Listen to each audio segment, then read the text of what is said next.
Okay, let's dive right into this. Welcome to today's Explainer, where we're going to unpack the hidden biological and, honestly, societal truths surrounding alcohol. We constantly see alcoholic drinks totally romanticized in our culture. They're portrayed as the ultimate way to celebrate, relax, or, bond with friends. But today, we're strictly looking at the source material to explore what actually happens beneath the surface. We're going to strip away all that shiny marketing and look at the raw science of what ethanol actually does to the human body and the very real impact it has on our society.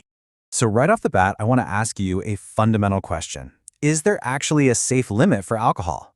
For decades, we've basically been told that moderate drinking, like a glass of wine here, a beer there, is not just completely harmless, but maybe even good for us. But is that actually true, or is it just a comforting illusion? Today, we're going to challenge that widely accepted belief using hard data, biology, and the stark realities of how your body actually processes this chemical. Section 1. The Trap of Occasional Drinking. To truly understand the mechanics of alcohol, we need to look at human behavior. So we're going to follow a narrative case study drawn directly from our sources. Let's call him Amit. Growing up, Amit was the ideal student. He actually hated alcohol, literally couldn't understand why people drank the stuff. But things changed when he went away to college. Out from under his parents' roof, surrounded by new friends, he scored super well on his first big test. And to celebrate, he was handed his very first drink. Now, it's absolutely crucial to understand how innocently an addiction can start. There's no blame or judgment here at all. It was just a simple celebration among friends, a quote-unquote rite of passage that seemed entirely harmless at the time. But let's move to the next step and see how this builds. What started as just occasional weekend drinking slowly escalated. His friends praised his high tolerance, but then Amit went through a really painful breakup. Suddenly, the alcohol wasn't for celebrating anymore. It became a tool to cope. He began drinking daily just to find some temporary peace, to numb his sadness. The emotional distress turned his occasional social habit into an incredibly dangerous daily reliance. He started noticing that every time he drank, his stress temporarily vanished, only to come back with severe anxiety hours later. Section 2. Your Brain on Alcohol. Let's look at the neuroscience to explain exactly what was creating that temporary peace Amit was desperately chasing. The core mechanism works kind of like this. Think of your brain's neurotransmitters like the pedals in a car. GABA is your brake pedal. It slows the brain down and relaxes you. Glutamate, on the other hand, is the gas pedal. It keeps your brain active and firing. When you consume alcohol, it basically artificially slams down on the GABA brake pedal while simultaneously pulling your foot off the glutamate gas pedal.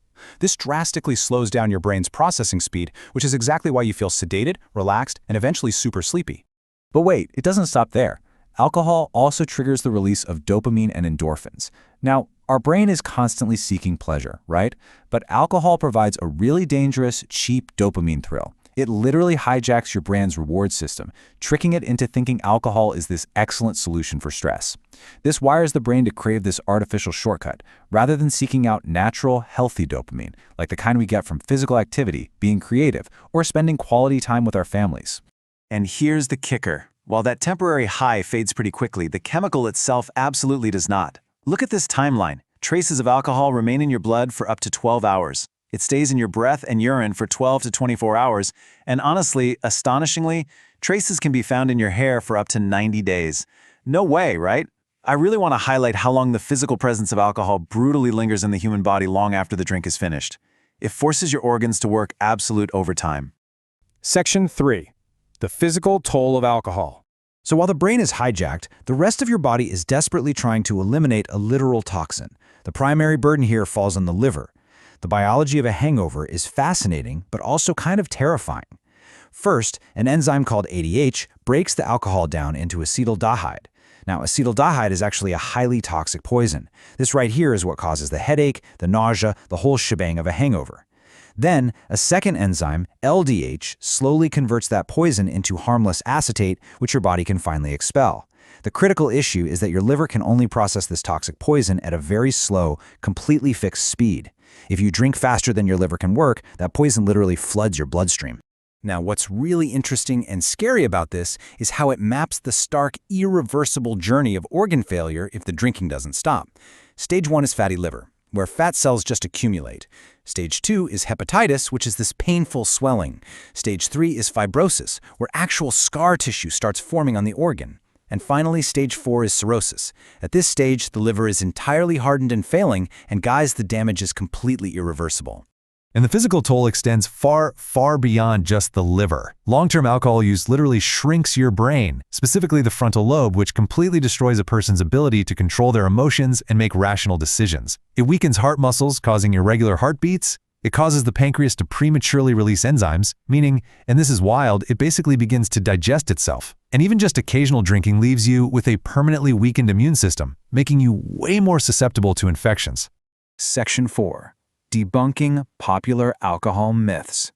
Our culture is just full of excuses we use to justify our drinking habits, right? So let's look at what the science actually says and systematically dismantle these myths. First up, the famous red wine antioxidants. Yes, they absolutely exist, but they come from the grapes. You can get more antioxidants just by eating a handful of grapes, totally avoiding the toxic ethanol. Second, the idea that beer or wine is somehow safer than hard liquor. Your liver doesn't care about the beverage type at all. It treats all ethanol exactly the same. A pint of strong beer and a shot of whiskey, they contain roughly the same amount of ethanol. And third, the classic myth that alcohol keeps you warm. It actually expands blood vessels near your skin, making you feel flushed, while your actual core body temperature dangerously drops. That significantly increases the risk of hypothermia.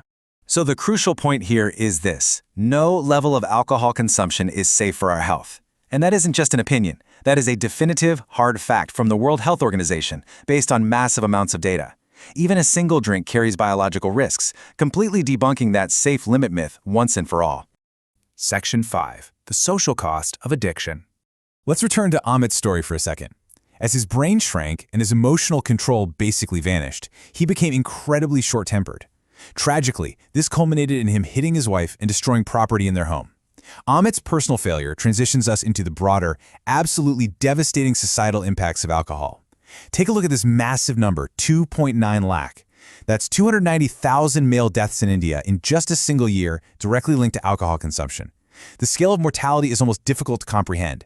It accounts for nearly 5% of all deaths. And remember, behind every single one of those numbers is a shattered family, lost income, and immense grief. And here is another truly harrowing statistic: 40%. Because alcohol artificially spikes your dopamine and then deeply crashes your brain's chemistry, the depressive aftermath of withdrawal is incredibly severe. Studies show that up to 40% of global suicides are linked to alcohol use. The very substance people use to escape their sadness often becomes the exact thing that traps them in fatal despair. The collateral damage is simply staggering. In homes where alcohol is abused, the rate of domestic violence triples. Families face total financial ruin, often draining their entire life savings on hospital bills. In lower-income areas, fake alcohol laced with lethal methanol kills literally thousands of people. And perhaps most tragically of all, children in these environments suffer deep generational psychological trauma. Addiction doesn't just destroy the drinker, it financially and emotionally destroys literally everyone around them. Section 6. Finding the path to recovery. Now, this explainer isn't just about the darkness. There's a very real beacon of hope. Let's go back to Amit one last time. When his mother and wife finally packed their bags to leave him, Amit hit absolute rock bottom. But in that moment, instead of pouring another drink, he begged for a final chance. He finally decided to seek help. His family contacted Alcoholics Anonymous. Amit went through a grueling recovery, battling severe physical withdrawals. But he pushed through by replacing that cheap dopamine from alcohol with natural, healthy alternatives. Today, at 47, Amit is a successful, sober entrepreneur of 10 years. By setting goals like just creating a simple to-do list every morning and checking tasks off, he rewired his brain to receive a healthy dopamine boost through productivity and achievement.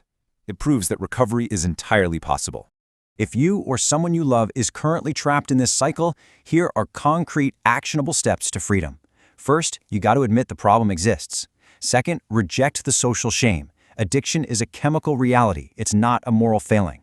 Third, you can call the 1446 toll-free helpline for anonymous confidential counseling.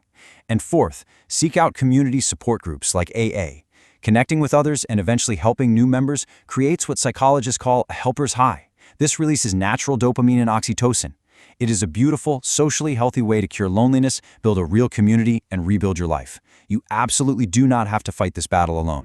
At the end of the day, it's all about the simple choices we make. On one side, you have water, safe, hydrating, and literally life-giving. On the other, ethanol, toxic, deeply addictive, and tissue-destroying. The next time you're at a party or a social event, I really encourage you to swap the chemical in your glass. Choose physical activity, sports, meaningful conversations with friends and family, and healthy dopamine over cheap thrills. Let your source of happiness be positive and constructive. As we've seen, it can all start with just one innocent celebratory drink, and we've seen the absolute biological and social devastation it can cause. A single drink can literally start a downward spiral that alters the course of your entire life. So I'll leave you with this final, really important question. Will you choose to protect your health, your family, and your future today? Thank you so much for watching this explainer, and I really hope it gave you a powerful new perspective to take forward.